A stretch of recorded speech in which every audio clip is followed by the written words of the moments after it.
Okay, and we are live from my bedroom, and we're on the road, and we'd like to thank tires.com.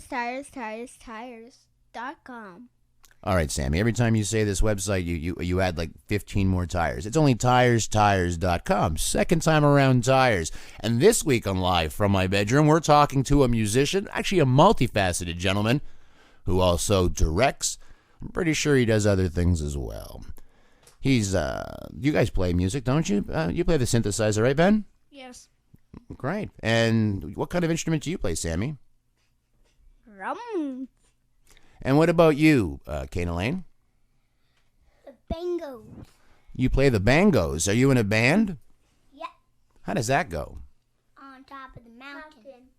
And then let's play the bangos. Wait, this is not the right song.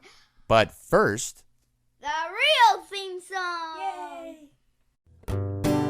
every highway starts to look the same. Mile markers are my minutes in my day. Through my mirrors I can see my home behind me. I signed my soul on the dotted line. Yes, I signed my soul on the dotted line. Yes, I signed my soul on the dotted line. All right, we're live from my bedroom, and we're on the road. Well, I'm not on the road. Again, this is the intro, and I'm actually in my bedroom, and I'm talking to a gentleman who understands the road. He lives the road, and he also he has other facets. He's a multifaceted gentleman as well. He's in the arts.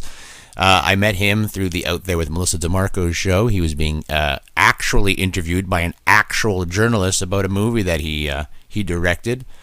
I'm actually not 100% sure. He could have written it. He could have produced it. He could be in it. I've only seen clips of the movie because that's all I've had access to. And we're going to chat about it. My kids are in the room. They're going to ask their questions. And can we say hello? See, here's the thing. I want to say hello to you, but your last name, I'm not too sure if you're French. Is it Thurier? Blaine Thurier? No, it's completely anglicized. It's Thurier. That's awesome. Yeah. Does anyone do what I just did, or everyone knows and I'm an idiot? All the time. People say it all the time. Thurier. Do you have I've been hearing that my whole life. Do you have a French descent? I do. I've traced it back to the south of France in the 1600s. That's fantastic. So you took the time while you were on the road. No, I actually hired a genealogist to do it for me because the public websites just didn't have enough information, so I had to hire the Mormons to dig deep. Mormons? Yeah, they're right into that. I don't think my face hurts right now because I don't know if you're laughing. I don't know if you're telling me stories because this is we're online, so I can't see your face. Right. Are you telling me stories or at a school? No, I'm telling you the truth. They believe in praying for their ancestors. They believe that if you pray for ancestors, they can get into heaven, or whatever heaven is to them. Right. Hold on. Are you a Mormon? No, far from it. I'm very a-religious. Okay, a-religious. I like that. Okay, and that's fantastical. So let's move forward and then move backwards. So how did you edify yourself with that the Mormons did such a thing, that this is how that went? Like, how did you know to hire a Mormon? That's kind of what I'm asking. I'm a-religious, but I'm interested in religion. It's just as an anthropological thing. I also grew up I lived in southern Alberta when I was a kid, and there's a lot of Mormons around there. So I was also I was a very religious kid when I was young, before I converted to atheism. Converted. I think I really appreciate that as an idea. And I used to have theological arguments with the Mormons in my class. Well, I'm happy that you know where you came from, so you're fulfilling a prophecy. If you don't understand, if you don't know where you've been, you don't know where you're going. So that's fantastic. So for you, knowing where you've been so far away, in your historical history. What when you were starting out as a person on this planet, was it always to entertain the people around you? In to entertain them, not in a really public way. I wasn't a really outgoing kid, so I enjoyed writing. I enjoyed making comics. I used to make comics, staple them together, and sell them at church. That's the earliest memory I have of trying to entertain people. No, that's entertaining the masses. So you were doing, is it like a family circus? Like you only need one frame to tell the story, or was it script or sketch or strip? It was a full-on comic book. Like I think I would make about 10 to 12 pages. I think I'm excited about what you just said. So that's so innovative. That's crazy. Did someone put you on that, or did you just decide? That's entertaining the masses all on your own. So you're a producer, you're the distributor. Yeah. And how old are you going to church doing such a thing? I think I was 7 or 8. Oh, man, that is fantastic. See, so it's the go-getter, because here you are, later on in life, and you've gotten. You went to look for something and you found it. I mean, putting a comic book together and storyboarding a movie. It's taking a script and putting it to image. The first process in my world, I would tell my children daily, because we've actually been working on storyboards, that this is what we're doing. We're making comic books. Yeah. I wouldn't describe myself as a go-getter by any means, because I didn't. So you're 8 years old, producing something, not putting it on the fridge, but decided it's good enough for the masses, and literally at mass. It's not something that I kept up, though. I wasn't, I didn't do it religiously. That's funny. No, please do that often. That was great. I please do. So how many? I'm not a comic book person, but if I was, I would love to say things like, so how many first editions were there, and how many reprints, or how did it go? Did you photocopy it? Is that how that went down? I sent it. My dad would take it to work and photocopy it for me, and I compiled it on the kitchen table and stapled it. Okay, so hold on. So what did your dad do? Was he a lithographer? Like, how does your father have something that turns something into a comic book? Oh, just photocopies. I think at that point he was working for Alaska Airlines. This was we were living in Fairbanks, Alaska. My dad was working for Alaska Airlines. So he had access to a photocopier. You know what? That is actually the history of our world. The man who had the access to I'm going to call it a press, right? It's a modern press, actually controlled the masses. That's fantastic. True. I know. And there you were at 8 years old, and such a magical number for me, for you to tell me this story. So you've done so much between 8 years old, so you didn't keep up the comic books. You don't have a comic empire. That's not how we met you. That's not how I've met you. But you have so many facets to you. Just knowing what the comic books is interesting. Have you gone back to the comic books? Because you do. We're talking about being on the road and filling our time. I believe I learned how to play the harmonica because of my travels on the road. If it wasn't for road travel, I wouldn't know how to play anything on the harmonica. Awesome. Harmonica is not as easy as it looks. No, it isn't. I like the sucking and the drawing and the bending. But it's the practice. With anything in life, kids, it's the practice. It's the rhythm. Getting that, blues rhythm going is the hard part. Yeah, I wouldn't call what I do blues. Can I okay. Yeah, I wouldn't. Yeah, I would call it music. Yeah, for sure. But I don't know. Yeah, I wouldn't call it blues. I don't think I'm trying to find. That was never my. That was never that was never my throw. Do you do blues? Was blues ever one of the genres of? Because I know you as a musician now. You are a card-carrying musician. So I can't. No, blues. You need more chops than I have to play the blues properly. It's not something I'm terribly interested in. I think I had a phase where I was listening to old Delta blues like John Lee Hooker and that kind of stuff, and it's not something that I'm terribly interested in. And now that we know what you're not interested in, what are you interested in?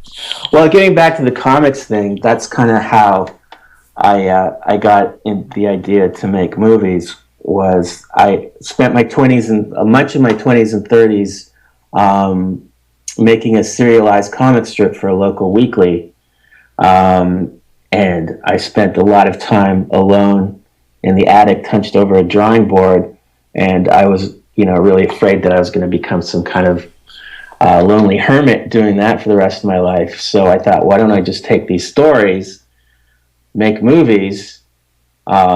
Maybe more people will see it, and I'll actually get to hang out with living, breathing human beings. Okay, I think that's a lovely story. So, comics is your STEM from 8 years old on, because that is a director. You're directing the story. You're the writer. So the movie. So you said, okay, I want to make a movie, and can we talk about your what was the name of your first comic strip? Let's start there. It was called Velvet's Record. Okay, and then it sounds like it has a music theme. It doesn't. I don't know if I can tell the story with kids in the room. Okay, no. See, if you can, you are a true. I can't explain it, but that would make you the apex of storyteller. You're going to tell a story that needs to be heard because it's in your heart that needs to be told, and there's something that is what you're hanging. The crux of the story is one of the 7 stories. So it's man against man against supernatural. There's the sweeping generalizations of what we can talk about. With my kids are right here. I want them to know. So so at 8 years old, you were writing something that the kids couldn't actually read at church. Oh no. My first comic. Okay. The first comic. Okay, hold on. Could I, right now, I'm stuttering. I went first. First. Listen, you got paid. I don't even know what to say about you. My first comic when I was 8 was totally plagiarized. It was Snoopy. So you have to pay. You're paying royalties at this point. You recognize. You told me you made money. I think I owe Snoopy Charles Schultz estate about a quarter in royalties. Yeah, $250,000. Yeah. Yeah, Snoopy. I'm pretty sure there's some kind of slappy McSlap on that. So yeah, so good. So what I'm telling the kids that are right here, do yourself a favor. If you're going to steal from the best, and if you're going to emulate and you're going to mimic the best. That's very good advice. And at some point, you'll find your own voice. Yeah. So I'm taking for what you said and I'm breaking it down. Is this taking you out? Are you okay with this conversation thus far? I'm great with this conversation. Oh man, so what was it? So what? Velvet Records is not the name, and it wasn't called Snoopy. It was plagiarized, but you didn't call it Snoopy because you're a genius. I've seen you on your feet. No, understand. I've seen you on your feet, quick-witted, working with national celebrity, and carrying yourself in a form of comedy. And any musician I've ever met is a born comedian. They just also have a talent. I wish that were true. No, that is true, sir. That's how it goes. The 3 things you need to tell a story in music is very close, and if not exactly the same as telling a story that has a comedic feel because of the rhythm and because of the timing and because of the understanding of the matter that actually has to be absorbed by a person and then expelled. You actually have to take the song, eat it up, and then it has to come out of something. I don't know what you're going to use. It's going to be a vehicle. It's going to be a guitar. It's going to be a synthesizer. It's going to be your voice. But it has to happen. There's a transition. And so just like with the persona that you choose to whatever you're telling the story, hey, as a dummy, these 2 guys walked into a bar, or however you're going to tell the story. Well, I'm superior to these 2 people that just walked into the bar. Mm-hmm. You have your choice. You have your voice. You have your POV. And at the beginning, you knew as a narrative, because Snoopy is a narrative, right? Isn't that how Snoopy works? Sure.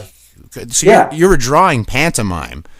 I mean, that's anyway. So what was the name of it? Did you give it a name? Was there a title? Oh, what was it called? It still exists in a box in my parents' basement. I should dig it out one of these days. I think it's called Joe. I think I called it Joe Cool. because that's Snoopy. straight up. Yeah, that is actually Snoopy, one of Snoopy's characters. Joke. Yes, yeah. And then he became super cool. He wore a cape and could fly. Right. So I actually never saw. Oh, hold on. So you actually kind of attached the Red Baron, right? Another pseudonym or a synonym or another character that Snoopy played on the Peanuts character roster. So you made him the Red Baron as well. He could fly. No, I made him a superhero. Well, yeah, with a cape, with a flying cape. Didn't he have a cape? But he had a cape because he was being the Russian Baron, right? He would sit on top. No, of his... he was a pilot for the Allies. He wore a scarf. It was a scarf. Oh, so hold on. So that's good. So now, So now, as a creative force, you took something and you augmented it a bit, enough to make it your own. That you felt good enough to walk outside, even though later on in life, your inner you decided to kick yourself in the tush and say, "I can do better," or at least I can hide the homage better.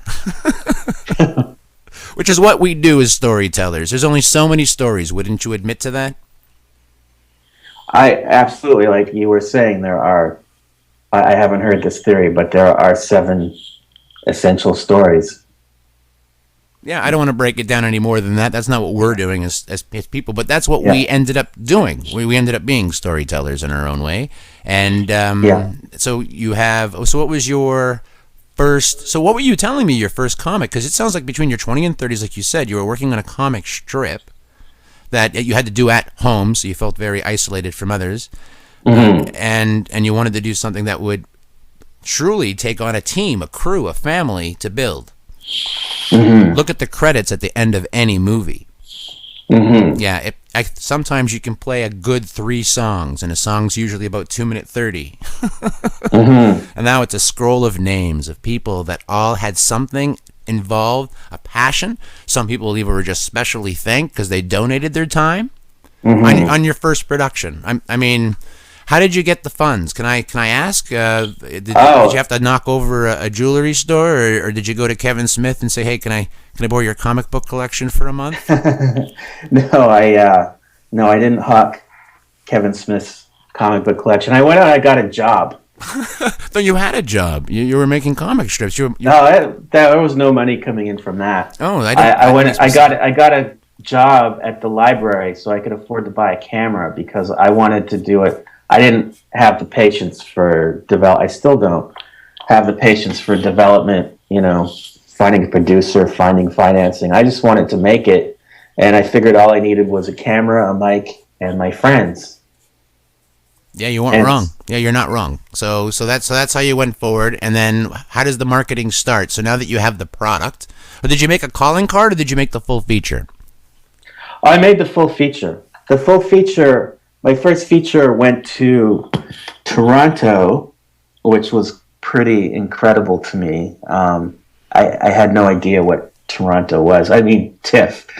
Toronto is where you live, but TIFF is the festival.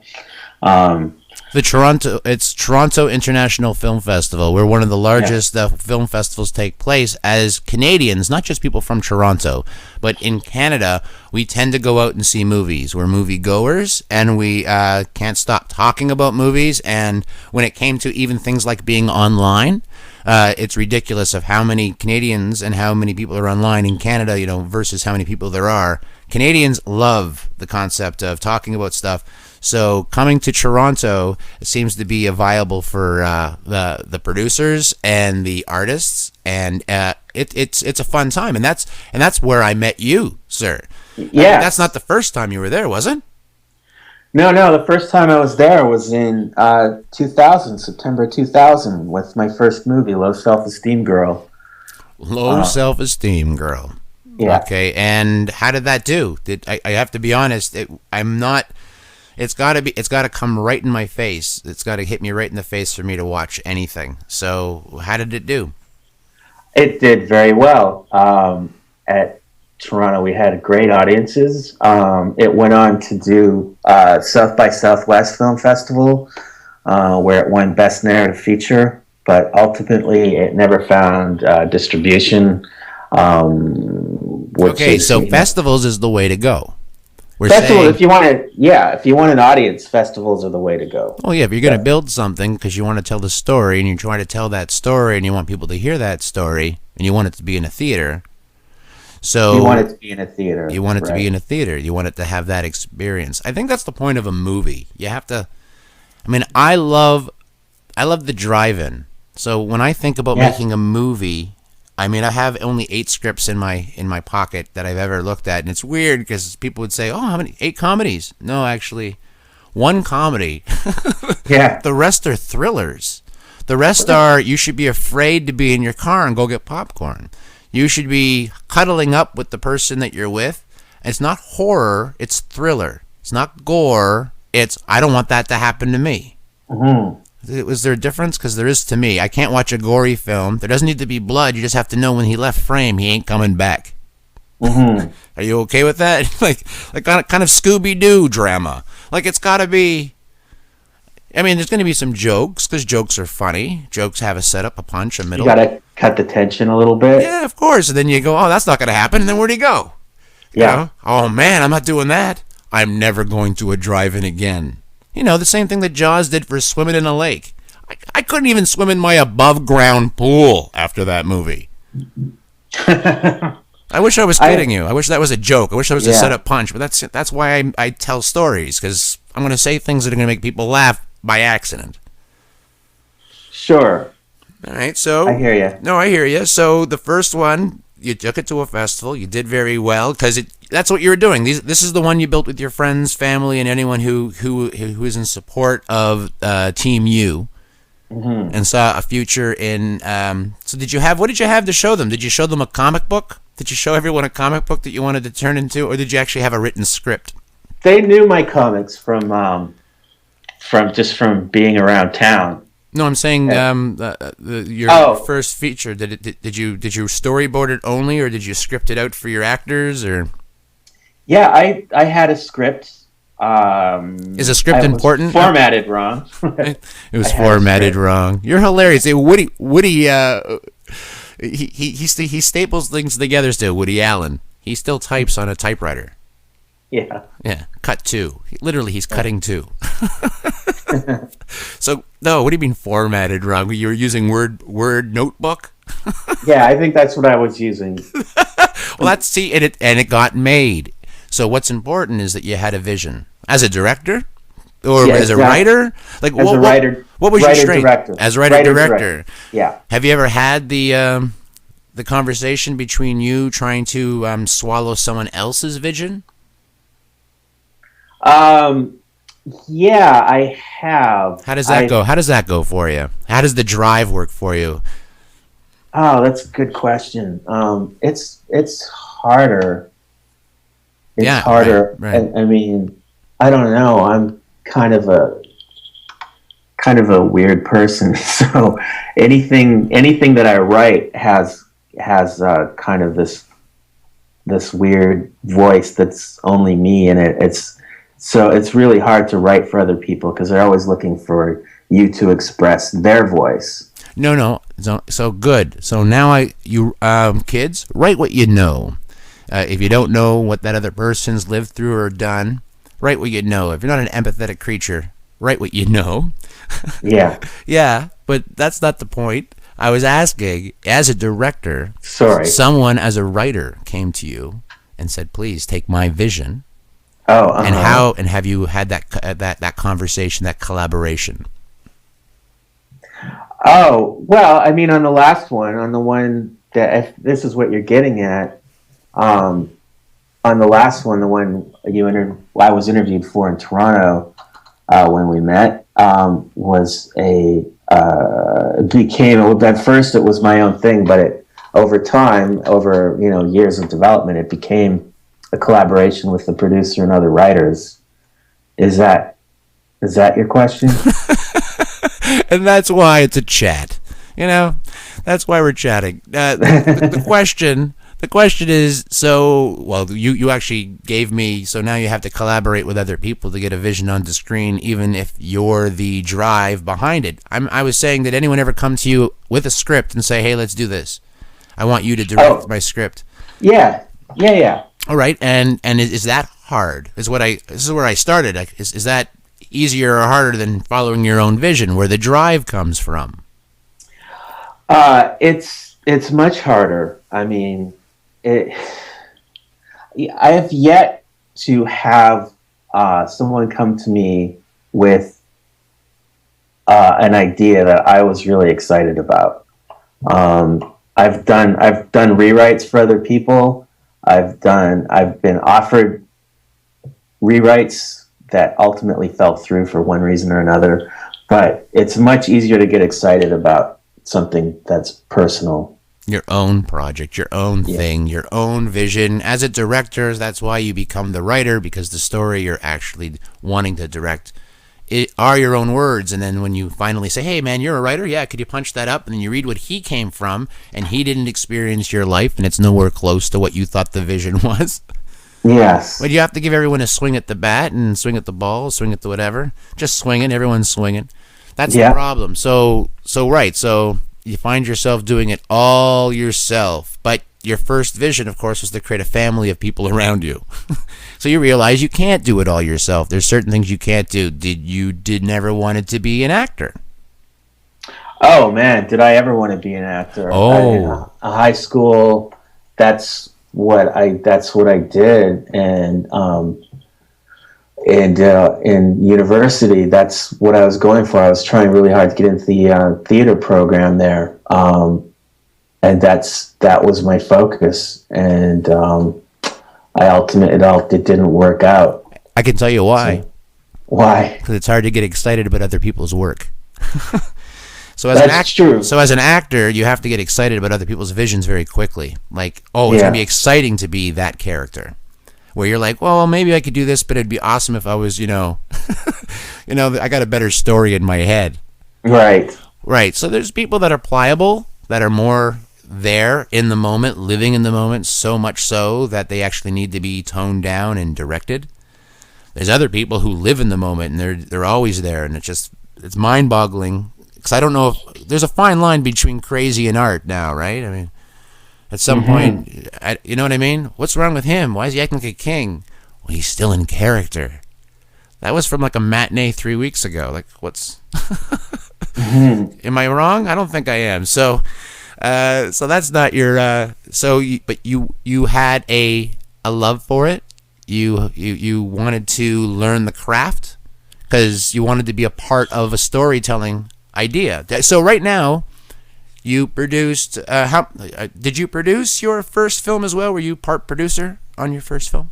Oh, I did everything. Right, okay. So I did everything but act. Absolutely everything. See, isn't that weird, though? Isn't that weird that you did everything but act? You didn't even give yourself a Stan Lee or an Alfred Hitchcock or a... Oh, I did. I actually had a cameo that I cut out.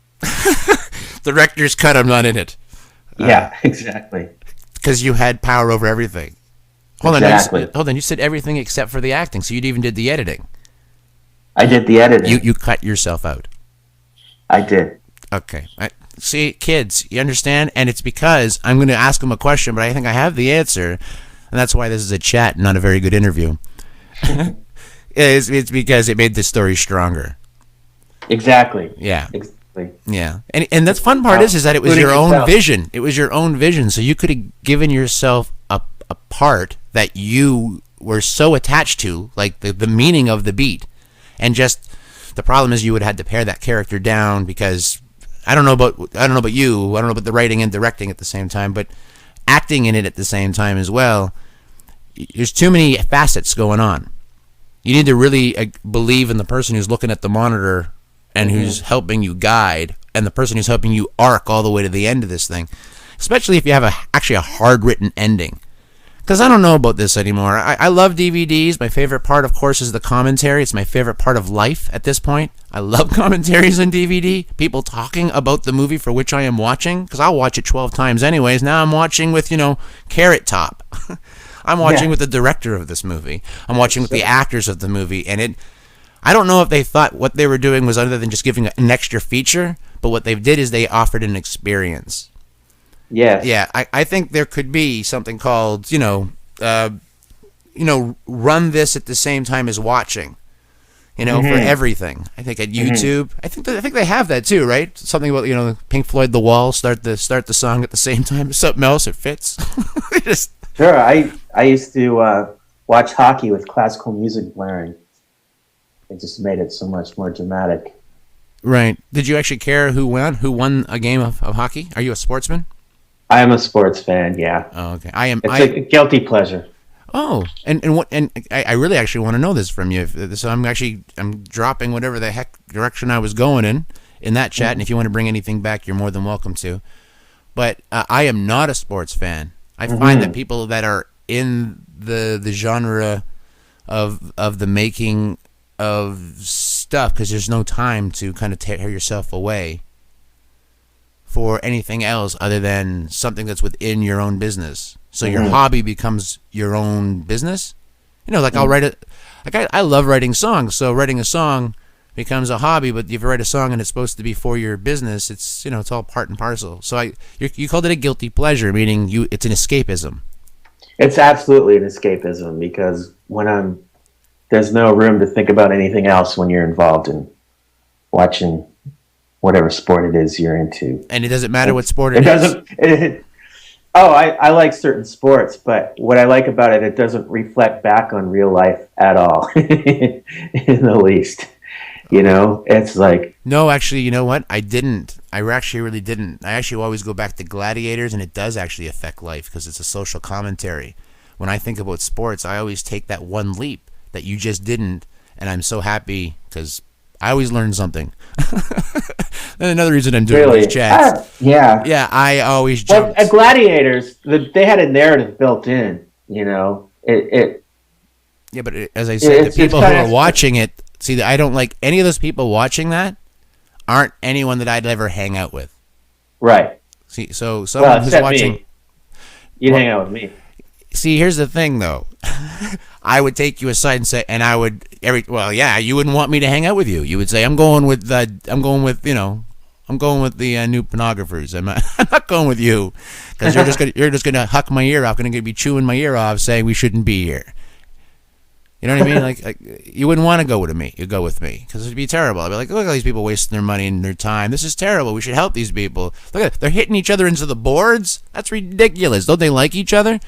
Why can't there be any style? If they want to get the puck, get the puck. There's no reason you have to punch that guy in the face. I never watched an MMA fight and then hockey broke out. Right. And it doesn't make any sense to me, honestly, because my kids are like, these are the people I'm looking up to. I can't even be involved. But it's not as sweet. I can't escape from it. I don't know how to watch it. But I'm stemming from Gladiators. And you're saying, no, Adam. These are grown people knowing what they're getting involved in, playing a sport that they understood, even though they're... By the way, if the hockey coach... Can I spin on this? Because I'm talking to the kids right now, and you are a parent. You're on a roll here. I'm not on a roll, but you are a parent. Mm-hmm. Yeah, you are a parent. Yes, I am. That's the question. You are a parent. Could you? And how old? I have a 6-year-old. I have 3 boys. I have a 6-year-old, and I have a 6-year-old, an 8-year-old, and a 10-year-old. Mm-hmm. And I'm actually talking to them right now. This is for them later to listen to, so it can be. That's the idea of the cast. That's the whole point of this. I will break it down, and then they'll have questions, and then they have their part of the cast. I would have loved them to be here, but I've already taken them out of school this week. And there was a snow day, and I don't want to hear about it from you. But yeah, there was snow days here, and it's like minus 40, 176 over here, so it's very cold. Good Lord. Yeah, it's not. Yeah, well, this is it. Like we're having our problems. So I'm trying to talk to the kids about how to make these things happen, and so talking to you, hopefully giving them some form of direction. At this point, making comics can turn into being a director turns into now producing your own stuff, being a writer, a collaborator with other people who are in the business. And this is the story I'm telling so far. I didn't even talk about the music yet, and that's because that was a surprise to me. Again, my father gave me a guitar when I was 12. I could sit in a room and just play songs to myself. I don't need other people to entertain me with music, but when people do it well, like the truth is, I came out to listen to you, and I would have been happy if someone handed me a guitar and you say, "Hey, get up there. Here's a microphone. Let's sing. Let's play. Let's jam." Mm-hmm. So what do they call it? A saloon party? Like I'm happy. I don't go to a lot of concerts. I was just happy to see you perform. The songs and the energy in that room and the fans. There wasn't a song that you sung that I didn't like. Wow, thanks. That's true. That's the best part of. That was good. That feels great because it's true. My wife and I had the best time. That's awesome, man. There wasn't anybody there that didn't have a good time. I didn't see that happen. If you have any stories about that evening that went awry, tell me now. But it was a good evening had by all. That's great. There were, and I have to say that there were plenty of bathrooms in it. Yes. Did you notice that there was they had 24 porta potties in that tiny little room? Yeah, there was. Yeah, I did notice. I don't know why I didn't care. I didn't. I was inside, and there were porta potties. That's all I could see. Well, I couldn't see audience. I could just see this huge bank of porta potties at the back of it. That's hilarious because that's your POV. And yes. and for me, I didn't. I only walked back there when I had to use one of such potties that were portable, because right. the libations, the alcohol was free. Yes. Oh, right. Yeah, it was a corporate party. I can't remember. Yeah. Who it was? Oh, it was Vice. It was a Vice party. That's right. Okay, that was a shout out to Vice. There you go. Let's shout out to them. And it was a great time had by all. And I had a good time. Didn't look like you guys mailed it in. Looked like you guys are up there having a jam session. Just saying. I wanted to pick up my guitar and jam my own self. Oh, that would have been great. And that's where you are, on the road. So you're on the road with these guys, are you not? That's what you told me. We actually told me you're going on the road for a year and a half. You gave some kind of number. I went, a year and a half? How am I going to talk to this guy? And you went, well, not in a row. I went, what? Yeah. And I didn't understand that. So you're in the band, but the band has a core members of 3 people that are with a stand-up bass or something. You're not always asked to participate, or you're not always available. Oh, I'm always. I mean, it's my job, so I have to show up. I don't like the clock. Yeah, I don't like the job conversation. Go ahead. I don't get sick days. It's no. I mean, I see what you're saying. You don't like the job conversation, but it is what pays the bills right now. So I am there all the time. I mean, it's not that I don't enjoy it. I love it. Right. But, no, you look like you're enjoying it, but at the same time, because your music is technical, the synthesizer, mm-hmm. You always seem to be really active in technology in front of you. You have a laptop. There's a tablet. The synthesizer itself is like you're launching a space shuttle. Right. It is, right? It's a lot of buttons and knobs. A lot of buttons and knobs, but it's really not that hard to do. It's with software these days, you just install it and point and click and it works for you. I know I should try to maintain some air of mystery about it, some mystique, but it's really quite a simple thing that I do up there. Okay, all right. You're taking the campfire mentality, where who's next? Pick up the synthesizer with the laptop and the yeah, exactly. All right, okay. You do play other instruments? I'm asking because I don't know. I play a little bit of guitar, not very well at all. Not very well at all. Well, now but for sure, because I can do it. I know it's easy. So. Clearly, you know that the guitar is just a percussion instrument. It's like a drum. That's all it is. It's a drum that you can find key, mm-hmm. where you can play a melody. You know. Yeah.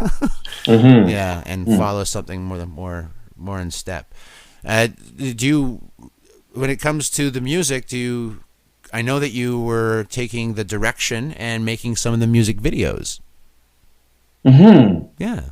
Making music videos, is that do you get to do all fast? You get to do it all? Are you the producer? It's your vision, or has it become are they always collaborative?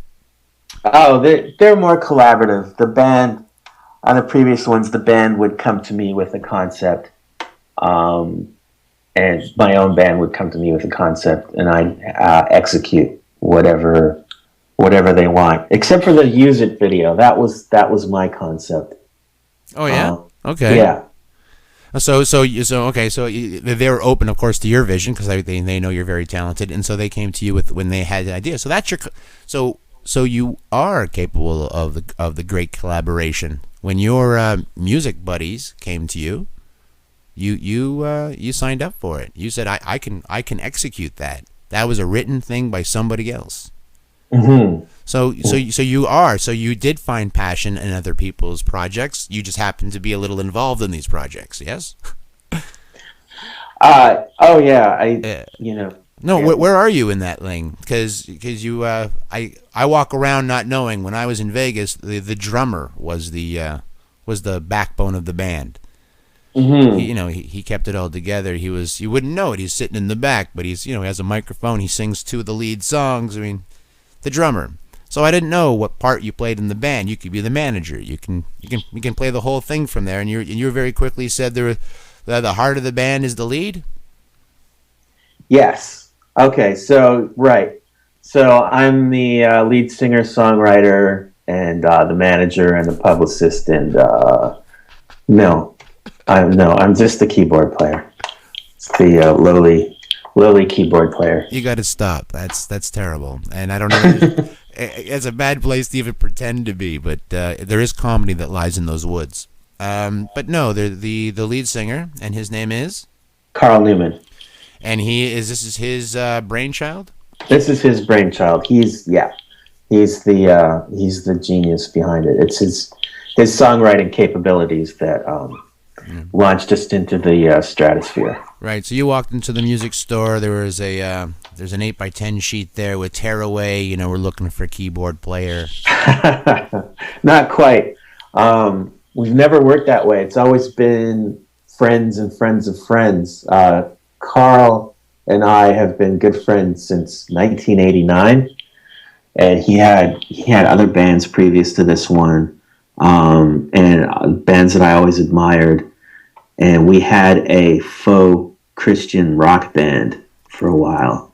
Okay. Where we did you said faux. Yeah. Faux. Yeah. FAUX. Yeah, just making sure. So kids, faux meaning not real, but emulation. Yes. In song title and in lyrics? And everything. Okay. We actually hoodwinked most people into thinking that we were Christians.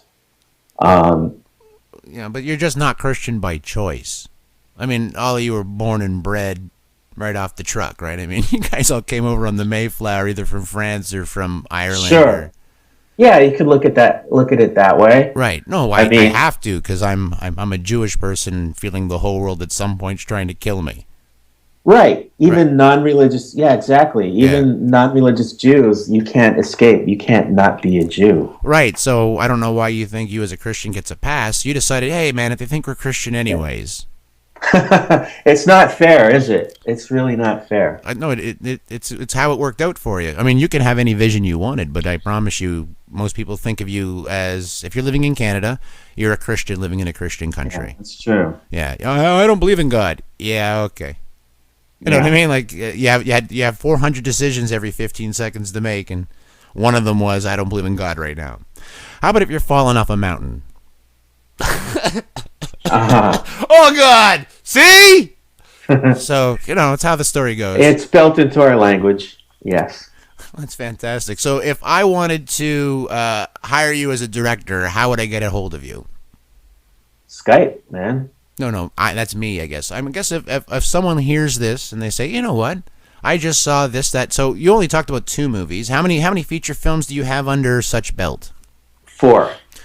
Wow, man, That's awesome. I mean, I just actually felt a little bit of awe. I don't know if it's jealousy, but it's clearly awe. But mine was always, all my movies were on VHS. So when I started making movies when I was 8 years old, they're on VHS. And I was That's awesome. That's great. I was motivated by remember Attack of the Killer Tomatoes? Uh-huh. Yeah, so my first feature film script is Attack of the Killer Belts. And I was a fisherman from a very young age, so I had a lot of fishing rods. And so that's basically, I controlled the belts, and they would attack my friends and family. And then at the end, of course, Belts don't like water. That's amazing. Yeah, well, That's great. Yeah, storytelling. When I was 9, I did my first theater production of the Top 10 list. I dressed up as a woman. As a girl, I dressed in one of those full body suits when I was 9. Wow. Yeah, put on one of those. My mom had. I didn't know what it was. I just kept putting it on because I thought it was hilarious because it had all these rubber flowers all over it, like as a head covering, so your hair doesn't get wet. But I never knew what the hell it was. I just put it on. I thought it was hilarious, but it makes you look feminine for sure. And then when you put on then you have to do the tuck. Mm-hmm. Yeah, and I was 9, so I've always been doing brave, stuff like that. Brave for a great schooler. Yeah, for a grade schooler, I really went out of my way to basically not understand that I was really supposed to care what all these people thought. Mm-hmm. And I just wanted to entertain. Like, I wanted to be the foreshadow of entertainment. I wanted to be on the stage doing what you're doing. And right now, if paying the bills is how we say things, I'm directing a television show. Mm-hmm. And this is my hobby. Mm-hmm. This here is my hobby. I'm hoping my children see and learn from this. And when I did pull them out of school just recently, I took them to a museum where that's where the chat took place with a local Ontarian artist.